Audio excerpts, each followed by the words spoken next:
ओम शांति।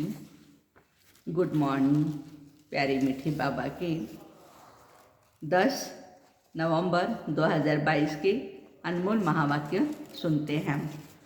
मीठे बच्चे, तुम्हें इस रुद्र ज्ञान यज्ञ का बड़ा कदर होना चाहिए, क्योंकि इस यज्ञ से ही भारत स्वर्ग बनता है। तुम इस यज्ञ के रक्षक हो। प्रश्न है, बच्चे बाप व टीचर को तलाक अथवा फारकती कैसे और कब देते हैं? उत्तर है, जब बाप अथवा टीचर को भूल जाते हैं, मुरली मिस करते हैं, पढ़ते व सुनते नहीं हैं, तो गोया बाबा को फारकती व तलाक देते हैं। बाबा कहते, बच्चे तुम मुझे तलाक कभी भी नहीं देना। प्रश्न दूसरा है, तुम्हारा सत्य ज्ञान मनुष्यों को मुश्किल समझ में आता है, क्यों? उत्तर, क्योंकि यह ज्ञान परंपरा से नहीं चलता या परंपरा नहीं चलता है। अभी ही प्रायः लोप हो जाता है। इस ज्ञान का किसको पता नहीं, यह ज्ञान नया है, इसलिए उन्हें समझने में मुश्किल लगता है। गीत है, पितु मात सहायक। आप ही हमारे पिता भी है, माता भी है, सहायक है। ओम शांति। जिसके साथ बच्चों का भी योग है, उनकी बाहर मनुष्य बहुत महिमा गाते हैं। तुम उनकी याद में बैठे हो। अपने को आत्मा समझ देह का अभिमान छोड़ एक की ही याद में रहना है। अभी तुम देही अभिमानी बने हो, पहले थे देह अभिमानी। सतयुग में तुम बाप को नहीं जानते, क्योंकि सुख में होते हैं तो बाप याद नहीं आते हैं। यहाँ दुखों में सब पुकारते हैं, दुख है तभी पुकारते हैं। गायन भी है, सुख करता दुख हरता। वास्तव में सच्चा सच्चा हरिद्वार यह है। मनुष्य हरि हरि कहते हैं श्री कृष्ण को, वैकुंठ को श्री कृष्ण का हरिद्वार कहते हैं। तुम जानते हो वास्तव में हरि श्री कृष्ण नहीं है, दुख हरने वाले को हरि कहेंगे।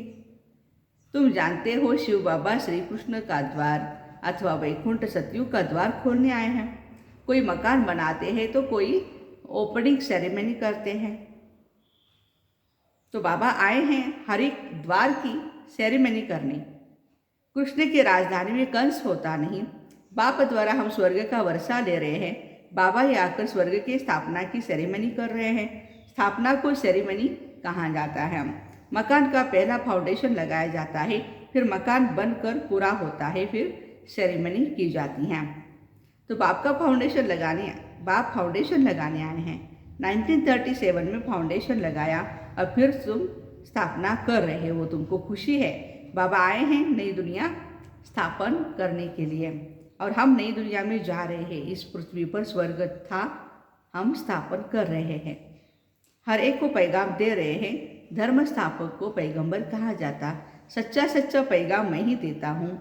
मैं ही राजयोग सिखलाकर स्वर्ग की स्थापना करता हूँ। बाबा समझाते हैं, मैं वेद शास्त्रों से नहीं मिलता, ये सब भक्ति मार्ग के शास्त्र हैं। भक्ति मार्ग की बहुत सामग्री है। जन्म जन्मांतर से तुम भक्ति करते आए, अब ज्ञान सुनो, फिर सतयुग में ज्ञान नहीं सुनेंगे। कहा जाता है, ज्ञान अंजन सतगुरु दिया, अज्ञान अंधेर विनाश। सतयुग में अंधकार है नहीं, जो भक्ति करे। बाबा से ज्ञान लो, फिर भक्ति नहीं रहेगी। तुम जानते हो रावण राज्य किसको कहा जाता, राम राज्य किसको कहा जाता। तुमको सारी रोशनी मिली है, क्योंकि बाबा जगाते हैं। अब देखो दीपावली मनाते हैं, उसमें दीपक कोई छोटे कोई बड़े होते हैं।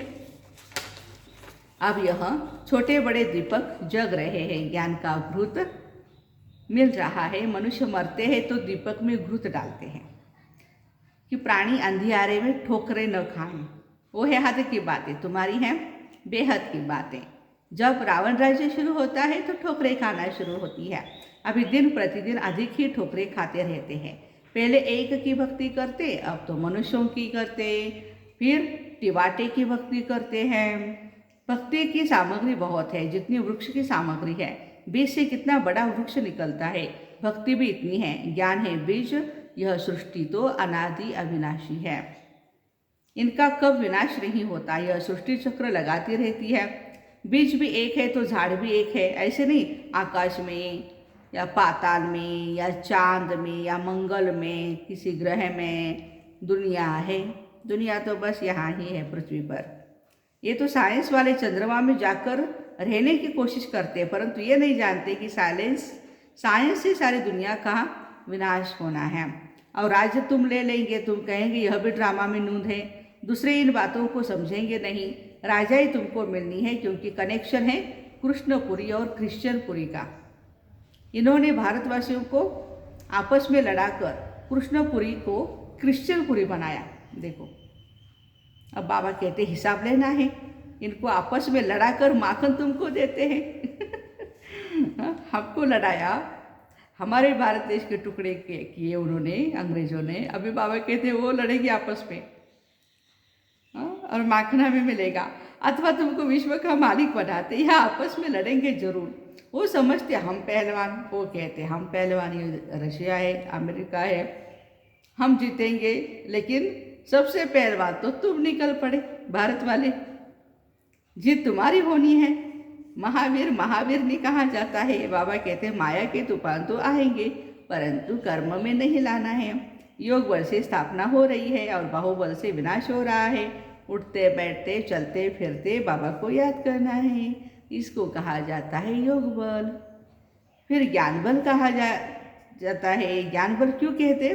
क्योंकि शास्त्रों में बल है नहीं, उनसे कोई को मुक्ति, जीवन मुक्ति नहीं मिलती, इसलिए उनको ज्ञान नहीं कहा जाता। भक्ति के शास्त्र कहेंगे, ज्ञान का कोई शास्त्र होता नहीं।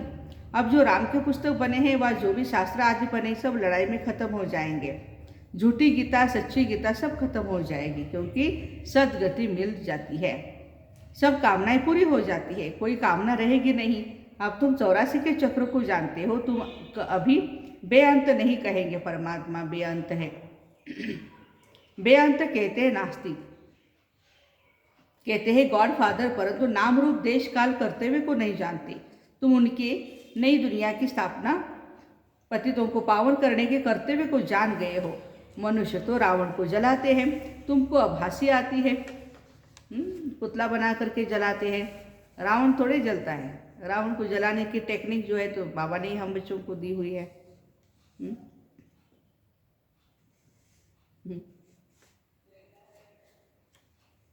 तो बाबा कहते हैं जन्म जन्मांतर तुम भी रावण को जलाते थे, अभी तो रावण राज्य विनाश होना है। फिर आती दीपावली, वहाँ घोर सोजरा है, उसको रामराज्य कहते हैं सब भाई ही रामराज्य चाहिए। क्या चाहिए? रामराज्य। परंतु रामराज्य को नहीं जानते। अभी तुमको ज्ञान मिला है, रावण राज्य ट्रांसफर होता है किसमें? राम राज्य में। उससे पहले तुम जाएंगे रुद्रमाला में। ऐसे और यह जो इस्लामी बौद्धियों की आत्माएं हैं वो आधा कल्प मुक्ति में रहेगी। जब हमारी सतयुग की प्रारब्ध पूरी होगी तब भक्ति शुरू होगी। फिर द्वापर को रावण राज्य कहा जाता है, क्योंकि अपने देवता धर्म को भूल जाते हैं। यह होना जरूर है। मिसाल बढ़ के झाड़ का देते बच्चे जानते हैं आदि सनातन देवी देवता धर्म का फाउंडेशन प्रायः लोप हो चुका है। सब धर्म भ्रष्ट कर्म भ्रष्ट बन गए हैं। जब देवी देवता धर्म स्थापन हो तब सब धर्म विनाश हो।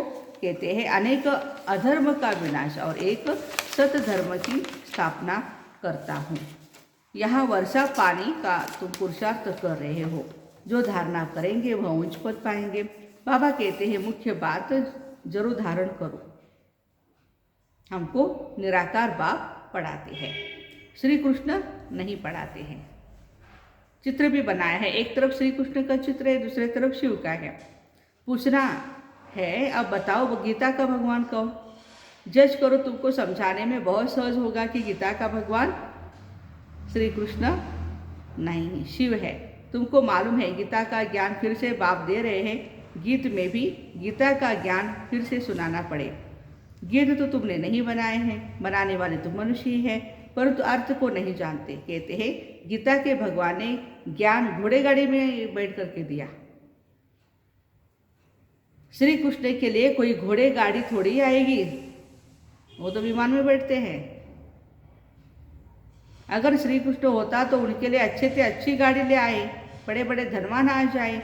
यहाँ तो देखो अपने मोटर भी नहीं है, शिव बाबा को अपना शरीर भी नहीं, आता भी हूँ पतित शरीर में, तो गुप्त है। श्री कृष्ण की तो बात ही नहीं। फिर तुम भक्ति मार्ग में मेरा कितना नाम रखते हो। सोमनाथ का मंदिर बनाते, कोई एक मंदिर थोड़े होगा, अनेक होंगे, फिर उन्हें लूटा भी होगा। तो सारी बेहद की हिस्ट्री ज्योग्राफी तुम बच्चे जानते हो। बाबा को कहते हैं नॉलेज स्कूल। तो यहाँ ज्ञान भी दिया जाता, पढ़ाई भी पढ़ाई जाती है। ज्ञान है मन मना भव, इससे सदगति होती है। फिर मध्याजी भव की पढ़ाई पढ़ाते हैं।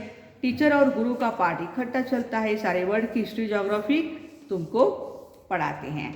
सच्ची सच्ची नर्स तुम हो, क्योंकि तुम एक को याद करती हो। नर्स को गले में क्रॉस पड़ा रहता है। क्यों? क्राइस्ट को याद करती है। समझते हैं क्राइस्ट गॉड का बच्चा था। तुम जानते हो क्राइस्ट कोई गॉड का बच्चा नहीं था। क्राइस्ट की आत्मा गॉड का बच्चा थी। ऐसे तो हम सभी हैं।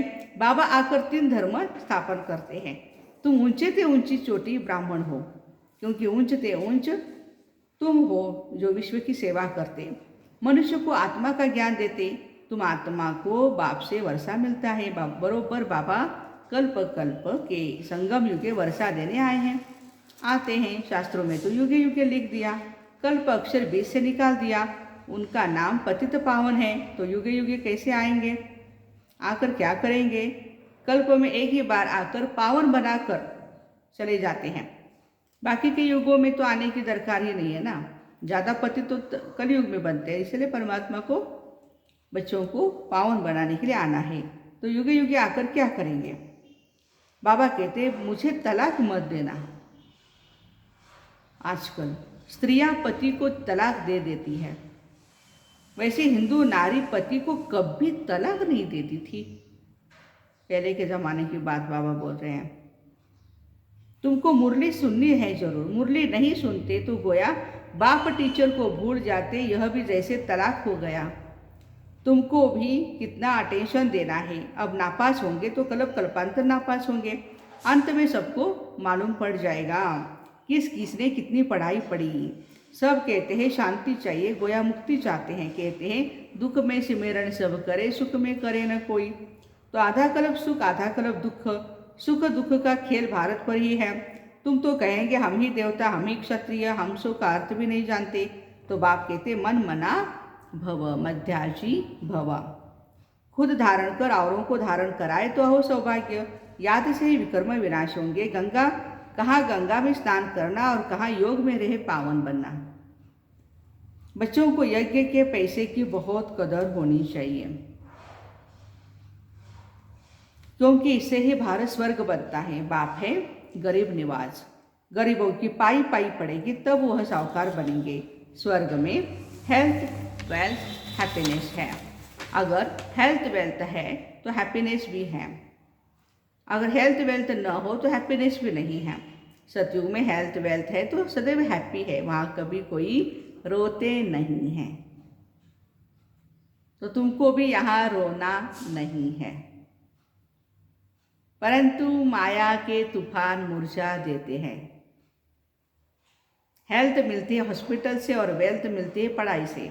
तो देखो मेरे बच्चे कितने गरीब हैं। 3 पैर पृथ्वी में हॉस्पिटल खोल देते हैं, जहाँ से सबको हेल्थ वेल्थ मिलती है। ये सेंटर हमारा क्या है? रूहानी हॉस्पिटल है।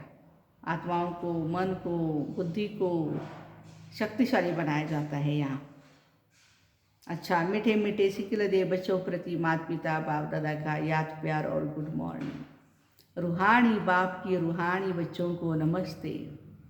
हम रूहानी बच्चों की रूहानी माता पिता बाप दादा को याद प्यार गुड मॉर्निंग और नमस्ते। वाह बाबा वाह, शुक्रिया बाबा शुक्रिया। धारणा के लिए मुख्य सार, माया के तूफानों में कभी मुरझाना नहीं, सदैव खुशी में रहना है। हमको निराकार बाप पढ़ाते हैं, इस नशे में रहना है। इस झूठी दुनिया में कोई भी कामना नहीं रखनी है। आज का वरदान, हर रोज की मुरली के साधन द्वारा व्यर्थ को खत्म करने वाले पास विद ऑनर भव। हर रोज की मुरली मन को बिजी रखने का साधन है। मुरली की कोई पॉइंट पर मनन करते रहो तो मन बिजी रहेगा और व्यर्थ स्वतः खत्म हो जाएगा।